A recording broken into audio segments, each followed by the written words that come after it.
Hello दोस्तों, जी हाँ, नेरी से बस बढ़ चुकी है आगे। ये है सीमा जोगिंदरनगर धर्मपुर के बीच में और ये पुल पड़ा हुआ है व्यास नदी के ऊपर। जी हाँ दोस्तों, यहाँ से सीमाएं अलग अलग हो जाती है। जोगिंदरनगर क्षेत्र ख़त्म होकर के जो धर्मपुर प्रारंभ होता है। और जी दोस्तों, पार्ट 1 में आपने देख लिया था नेरी तक का सफ़र। अब बस रुकती है यहाँ पर और अक्सर बस यहाँ रुक जाती है क्योंकि यहाँ होती है चेकिंग। तो मेरे टाइम तो ये फ़र्स्ट ही है, मेरे लिए फ़र्स्ट टाइम है। और हुक्कू देख रहा है सामने कि नम नम बोलता है, पानी है ये अंकल है बिल्कुल नॉन। जी हाँ, मेरे सीनियर थे कॉलेज में भैया, तो उनके फादर है, तो उनके रिलेटिव होंगे या फिर कोई जान पहचान वाले गांव से ही होंगे। उनके सब मजाक कर रहे थे और वैसे ही बस भी निकल पड़ी आगे। अब दोस्तों, यहाँ पर आप बहुत कुछ देखने वाले हैं कि धर्मपुर क्षेत्र में होने वाले विकास को माननीय जल शक्ति मंत्री महेंद्र सिंह जी का यह क्षेत्र है और विकास कार्यों भी जोरों शोरों से है। जैसे ही धर्मपुर प्रारंभ हुआ तो बड़े बड़े पानी की पाइप्स दिखना भी शुरू हो गई। दोस्तों, पहाड़ों से पानी खींचा जा रहा है, नदियों से पानी खींचा जा रहा है, सिंचाई के लिए, हर चीज़ के लिए पानी की सुविधा घर घर तक पहुंच जा रही है। अब मैं आपको दिखाऊंगी क्या क्या हो रहा है आगे भी। अभी तो हम धर्मपुर क्षेत्र की सीमा में ही प्रवेश किया है हमने। और जी, नदी का बहाव भी तेज था, बहुत ही नदी उफान में भी थी दोस्तों। वैसे मौसम उस दिन बिल्कुल साफ़ था। हमारे ट्रैवल के दौरान तो मौसम बिल्कुल साफ़ था। वैसे बारिश वगैरह बहुत हो रही थी 1-2 दिन पहले। तो हम जब निकले थे घर से उस दिन 17 तारीख थी। जी हाँ दोस्तों। और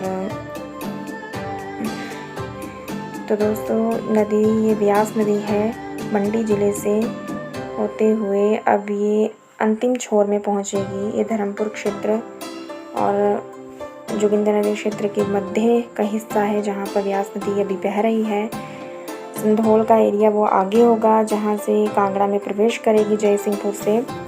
तो अभी हम बिल्कुल साथ साथ में है हमारा रोड और ये नदी, और बढ़ते हुए हम आगे। दोस्तों ना, उग्गू बहुत एंजॉय कर रहा था बस में। और जैसे वो बच्चों की पोएम होती है ना, wheels on the bus go round and round, वे गा रही थी उस वक्त। तो ये भी साथ साथ में बिल्कुल वैसे ही कर रहा था एक्ट। ये देखिए, खड़ा हो गया था ये बस में बिल्कुल। और बाहर नज़ारा बहुत अच्छा था, मनमोहक था। पानी की पाइप्स तो देखने को ही बन रही थी कि देखना कितना चेंज आ गया है धर्मपुर में। और दोस्तों, ये जो धर्मपुर से हमने शुरू किया, नेरी से धर्मपुर, अभी यहाँ पर आप कांडा पतन देखेंगे। धर्मपुर जैसे ही शुरू हुआ तो धर्मपुर का क्षेत्र, ये बीच में कांडा पतन है। यहाँ लघु मिनी हरिद्वार इसे बोलते हैं। जीके का एक क्वेश्चन भी बनता है कि मिनी हरिद्वार किसे बोला जाता है, तो कहाँ पर है, कांडा पतन को बोला जाता है दोस्तों। यहाँ पर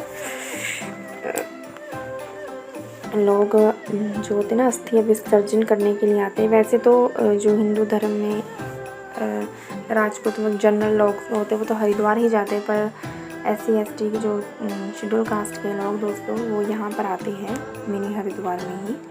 और जी दोस्तों, बस चल पड़ी है धर्मपुर की ओर। ये सामने दिखाई दे रहा है ऊंची पहाड़ी से धर्मपुर बस स्टैंड। दोस्तों, वैसे धर्मपुर क्षेत्र में मैं पहले भी आ चुकी हूँ। जब मेरी शादी भी नहीं हुई थी उस वक्त मैं मैरिड थी। 2013 में मेरा आना हुआ था पहली बार, जब कॉलेज का यूथ फेस्टिवल रहा था हमीरपुर, नेताजी सुभाष चंद्र बोस कॉलेज। तो उस वक्त हम इसी रूट से होकर के गए थे, नेरी से होकर के धर्मपुर और फिर हमीरपुर। जी हाँ, अवाहा देवी और फिर नेताजी सुभाष चंद्र बोस कॉलेज अणु। तो उस वक्त मैंने ये first time Dharampur bus stand देखा था और उस वक्त नया नया ही कंस्ट्रक्ट हुआ था। तो तब मुझे देखने का मौका मिला था। मुझे नहीं पता था कि एक दिन मुझे इसी क्षेत्र में, इसी इलाके में आना होगा, मेरा आना जाना होगा। ये भी देखिए ना, भगवान भी आपको मतलब किसी ना किसी दिन आपके भविष्य से भी मिला देते हैं। यदि आपके साथ वर्तमान में कोई चीज़ घटना घटी हो ना, वो आपके भविष्य में भी आपको रिपीट हो ही जाती है। तो सेम मेरे साथ भी ऐसे हुआ। मैंने कभी सपने में भी नहीं सोचा था कि मुझे इस तरफ मेरे लिए तो वैसे 7 समुंदर पार जैसी बात है, क्योंकि बहुत टाइम लगता है। ऐसे दूर दूर भी जाती है लड़कियां शादी होकर के, बट अपना जो होता है ना इलाका, वो सभी को अपना प्यारा ही लगता है। ये भी अच्छी जगह है, नई जगह है देखने के लिए, घूमने फिरने के लिए। आप कोई नई जगह ट्रैवल करते हैं तो दोस्तों ये देखिए बीच में ना ये पशु बैठे हुए धूप सेकने के लिए। अब ये अच्छी बात तो नहीं होती पशुओं का इस तरह से बाहर खुले में होना। कितनी परेशानी होती है वाहनों के लिए भी और खेती बाड़ी के लिए भी, जब खेतों में ये पशु जाते हैं। तो ऐसा नहीं करना चाहिए लोगों को। तो ये देखिए दोस्तों बस स्टैंड में हमारी एंट्री हो गई। यहाँ पर भी काम जोरों शोरों से चला हुआ है, लगता है यहाँ पर और खुला होने वाला है बस स्टैंड का। तो इस तरह से धर्मपुर बस स्टैंड में हमारी एंट्री होना। और जी ये पहाड़ी वही है जहाँ से हम उतरे थे अभी। पानी की पाइप्स थी बीच बीच में बहुत बड़ी बड़ी, वो सब यूज़ में आने वाली है। तो माननीय जल शक्ति मंत्री श्री महेंद्र सिंह जी का धर्मपुर जोरों शोरों से अपने कार्य प्रगति पर है। जी हाँ, और ये है लक्ष्मण झूला दोस्तों। धर्मपुर बस स्टैंड से जैसे ही हम निकले तो ये लक्ष्मण झूला भी हमें देखने को मिल गया। वैसे ये जब मैं गई थी तो गाड़ी में गई थी मैं उस वक्त, ये मुझे बस स्टैंड में नहीं पता था मिला। हम बाहर से चले जाते हैं ना, तो बाहर से होकर बस स्टैंड में आने को मिलता नहीं है मौका। फिर अभी देखने को मिल रहा है मुझे कि यहाँ पर नया झूला भी तैयार हो गया है, लक्ष्मण झूला। तो बिल्कुल ये जो धर्मपुर वाला बस स्टैंड है ना, मंडी की तरह फीलिंग देता है दोस्तों। मंडी भी ऐसा ही है, पहाड़ी है इधर साइड में मतलब, और बीचों बीच जो है सिटी है। तो बिल्कुल मंडी क्षेत्र की तरह है ये धर्मपुर का क्षेत्र भी है, बस स्टैंड का एरिया। व्यास नदी के किनारे है मंडी भी, और ये भी व्यास नदी के किनारे ही बसा हुआ है दोस्तों। जब नदी ना बहुत उफान में होती है ना, तो ये जो है बस स्टैंड के अंदर भी पानी आ जाता है दोस्तों। तो आज तो पानी नहीं था, नहीं तो बहुत मुश्किल रहता है। और ये जलपड़ी सिद्धपुर है दोस्तों, धर्मपुर से निकल गई थी बस, तो ये अभी रास्ते में है, मढ़ी पहुंचने वाले हैं। धर्मपुर से मढ़ी का सफ़र जो है 15 किलोमीटर का है दोस्तों। तो धर्मपुर से जोगिंदरनगर 40 किलोमीटर पड़ता है, 40-42, हाँ जी। और अब 15 किलोमीटर हमें और क्रॉस करना है। रास्ते में ये हुआ है भूस्खलन बारिश के कारण। कहीं पर पशु, कहीं पर घोड़े, कहीं पर कुछ, सब मज़े से चल रहे हैं। घास की कमी नहीं होती आजकल, वैसे भी लोग वैसे भी खुले में छोड़ देते अपने पशुओं को। और ये आम के पेड़, अब तो आपको आम के पेड़ ही दिखने को मिलेंगे आगे। रास्ते में पोस्टर बैनर लगे हुए हैं। और ये जी आंवले के यहाँ पर खेती समझ लो बागवानी जैसी है। यहाँ पर बहुत आंवले के पेड़ देखे मैंने रास्ते में ऊपर को। ये सब कुछ मैंने चलती बस से शूट किया है दोस्तों। आपको कहीं कहीं ऊपर नीचे जंप होता हुआ दिखाई दे उसके लिए सॉरी। अब चलती बस से ट्रैवल करते हुए शूट करना तो हो जाता है। और यहाँ से ऊपर से व्यास नदी ऐसी दिखाई दे रही थी, और वो सामने पहाड़ी है छत्रपूजा बेसाईधार वाली, जहाँ से हम उतरे थे उस पहाड़ी से। और जी ये वहीं के आसपास के गांव हैं दोस्तों। अब मैं इस क्षेत्र के लिए वैसे नहीं हूँ, तो मुझे ज़्यादा नाम नहीं पता है गाँव के। जो मेरे जहाँ से मेरा जाना होता है वो मैं बता सकती हूँ। और दोस्तों ये देखिए क्या हुआ,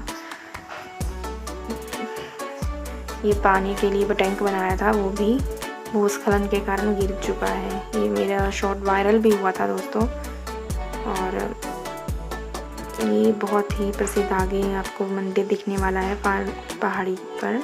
मैं चतुर्भुजा मंदिर पहाड़ी से वहाँ देख पाती हूँ, इस सत्यानी भगवती के मंदिर को भी, और बाबा कमलाहिया के फोर्ट को भी दिख जाता है। वहाँ से भी दूर से दिखाई देता है, तो छोटा सा दिखता है, पर एक खासियत है, इसे देख पाना भी आसान है दोस्तों, क्योंकि इसकी जो कोटिंग हुई है ना बाहर छत की मंदिर की दोस्तों, वो बिल्कुल सिल्वर कलर में है। तो धूप पड़ती है तो शाइन करता है। आज जरा बादल थे और थोड़े बादल थे, धूप नहीं थी इतनी तेज़, तो इस जगह इतनी शाइन नहीं हो पा रही थी। तो मैं ये चमकता हुआ दिखाई देता, नहीं तो आप देख पाते बड़े आराम से।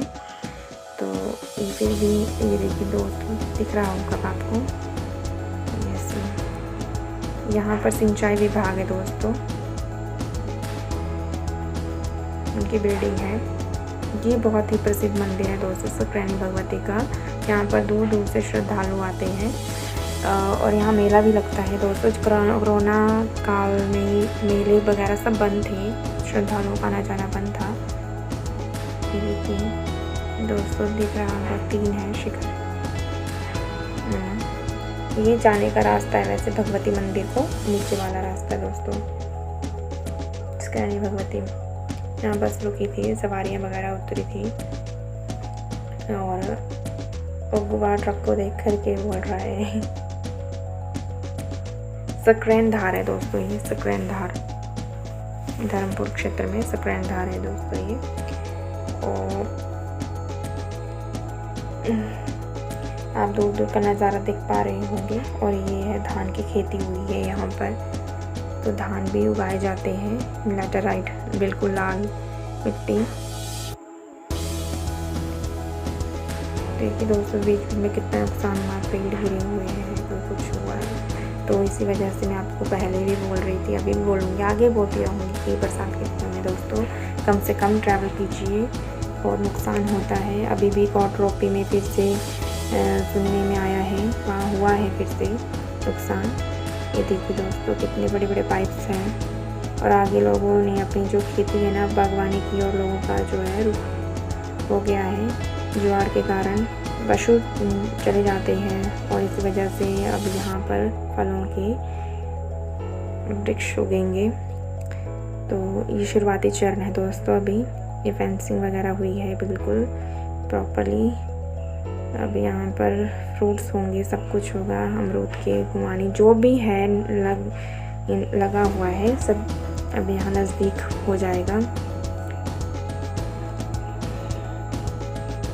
और रास्ते ऐसे ही मिलेंगे। आजकल बरसातों में कहीं से पाइप निकल गई है, कहीं कुछ तो कहीं पर क्या। पशु भी आराम से साइड में चुग रहे हैं। और हम बढ़ रहे हैं मड़ी की तरफ, और ये दबरोट का एरिया है जहाँ तक। और यहाँ से बाबा कमलाहिया दिख रहा है, सामने वाली पहाड़ी पर बाबा कमलाहिया है दोस्तों। बहुत ही सुंदर जगह है, इसकी भी अपनी हिस्ट्री है। आगे आने वाली वीडियो में मैं आपको पक्का बाबा कमलाहिया फोर्ट भी दिखाऊंगी, रानी की गुफा, सब कुछ अब देखने को मिलेगा वहाँ पर। और क्यों इतनी फेमस है, सारी कहानी है दोस्तों बहुत। चलो दोस्तों, पहुँचते हैं मड़ी, और यहाँ से हमने गाड़ी है पकड़ी। तो मिलते हैं दोस्तों अब अगले वाले पार्ट 3 में, सेकंड पार्ट कंप्लीट। मड़ी सफर, बीच में कंडा पतन देखा।